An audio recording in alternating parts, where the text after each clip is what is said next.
Hey everybody, welcome to Comparing Fractions. Comparing fractions can be a little bit difficult. I'm going to give you 3 different techniques on how to do this comparison. So we're going to be using the greater than, less than, or equal to sign. And I'm going to give you 3 ways to try it out. I'm going to try that on all 3 problems, and you choose the one which you're most comfortable with. So the first method I call like denominators. So that's going to be the first one we're going to do. So let me just highlight that real fast. Like denominators. And basically what we want to do is get our denominators to be the same. It's a lot easier to compare apples to apples than apples and oranges, right? So let's try and compare the same thing. So I tell my kids, one of the things I like to do is I like to circle my denominators. That way it draws my eyes to the denominators to notice what's different and what I can do with them. Now, if we've studied our math facts, like we hope you have, you start seeing connections real quickly. And I tell the kids, ask yourselves, is there a way we can turn one of those denominators into the other guy? And if you're really good with your denominators and your math facts, you see, okay, for this first one, 9/12 and 3/4, I can turn a 4 into a 12 by going times 3. Because we know we only change these by either multiplying or dividing. So let's go times 3. And most kids traditionally, they'd rather multiply, they'd rather make the fractions bigger than reduce them. And that's fine with me for right now. Whatever I do to the bottom, I have to do to the top. And this fraction is actually 9/12. These guys are the same thing. They are equivalent fractions. Equivalent means they are equal. Alright, let's try that same technique on this next one. I see a 25 and a 5. Well, right away with my math facts, I know I can say 5 times 5 gives me a 25. Whatever I do to the bottom, I have to do to the top. And now I have 20 25ths instead on this side. And now it's just easy. I just look at the top numbers, 24 and 20. 24 is bigger than 20, so it gets the big mouth. 24 25ths is greater than 20 25ths. Now the last one is a little bit of a pain, especially if we're going to be using the like denominators method. I can't turn a 15 into a 4. I can't turn a 4 into a 15. So what do? For a problem like this, if you want to use the like denominator method, you have to change them both. We've got to find some kind of common ground. And the easiest way, I tell the kids, instead of searching for answers, just multiply them together. So let's figure out what our denominator is actually going to end up being. We are going to have 60 as our common denominator, because I just multiplied 15 and 4 together. So right beneath it, I'm going to write 60 for this side, and I'll write 60 for this side. Now I need to go to work. Well, how did I get this guy to be a 60? Times 15. Whatever I do to the bottom, I have to do to the top. 3 times 15 is going to give me a 45. See, these are real big fractions when you end up multiplying. The other one, I'm just going to do the opposite. I did 4 times 15, I'm going to flip it around now. It's 15 times 4, and then times 4 on top. So 28 60ths versus 45 60ths. So 7 15ths is less than 3/4. So those are the ways of doing those fractions using the like denominators technique. I'm going to show you a different one now.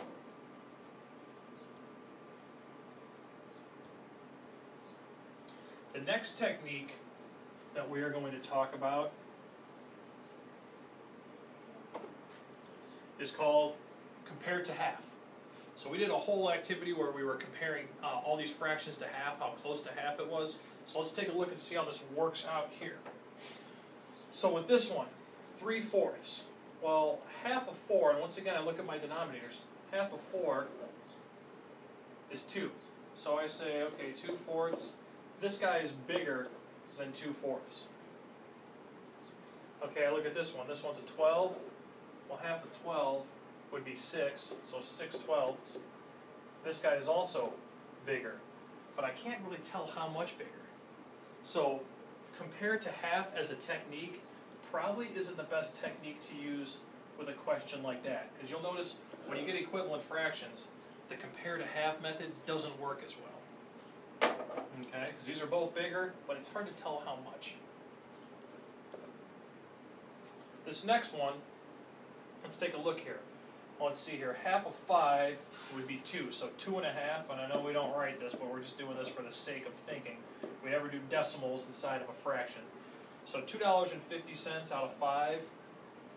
Half of 25 is $12.50 out of 25. Huh. Once again, that's really not helping me that much. Well, this one looks like it's a lot bigger than half, but you know what? This one's pretty much further than half. This technique really doesn't work that well on this one either. But before, we already knew that was that way. Our last question is where the half one works.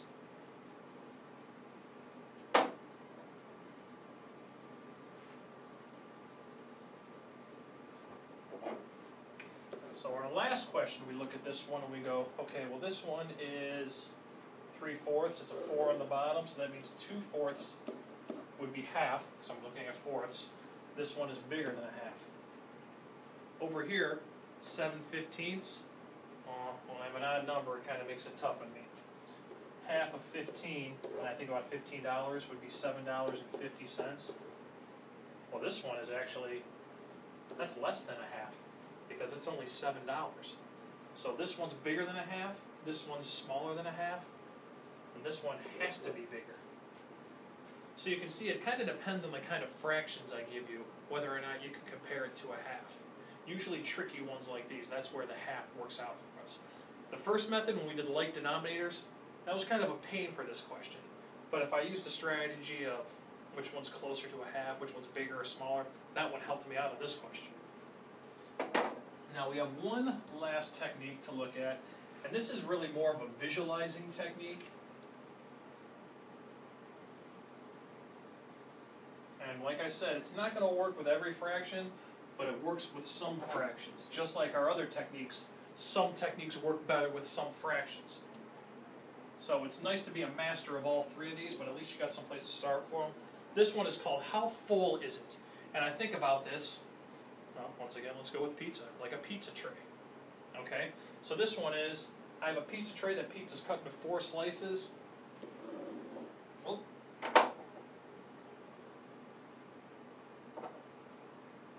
That pizza's cut into 4 slices, and I've eaten 3 of them. So that's how full this tray is. I only have 1 empty spot, and that's about how big that spot is. But this one, 9/12, well, that's like saying I've got 12 slices and I've eaten 9 of them. That's kind of hard to tell if this thing is equivalent, greater. They're going to be really close. So how full of it? Probably, that's not the best technique for this one. I'm going to jump all the way down to the bottom. Let's take a look at this one. Once again, that one was 3/4. Oh, let's see here, there's 3/4. So that's how full this tray is. Well, it's hard for me to cut something into 15ths equally. And if I don't cut them equally, I'm going to have a hard time making a decision. If I draw that circle and start cutting the pizza, so how full of it, that one's kind of tough. I can look at it this way though and go, well, I've eaten 3 out of the 4 pieces here, but I've only eaten 7 out of the 15 pieces here. So I'm thinking I'm probably leaving a lot more behind here, but it's kind of hard to see.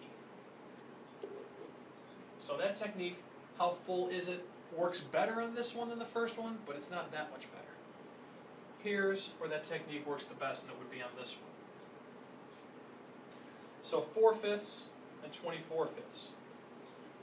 Now, when we talk about these pieces, we know that the smaller our denominator is, the bigger the pieces. If I eat 1/2 of a pizza, that's a huge chunk. Well, my denominator's a 2. If I eat 1/3, that's still a big piece, but it's smaller than a half. So the smaller your denominator, the bigger the piece. So this one, I'm missing a pretty big piece because I'm missing a 1/5. So over here, I'm missing 1/5, and that's a pretty big piece. Okay?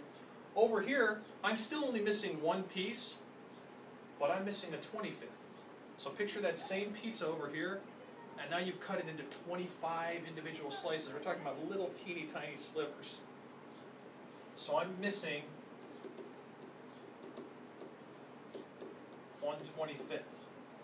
So this pizza is a lot a lot more full than this pizza. That one's going to be bigger. So there's your three techniques. Like denominators, compare it to a half, or how full is it, and please excuse my poor grammar, that's comparing fractions.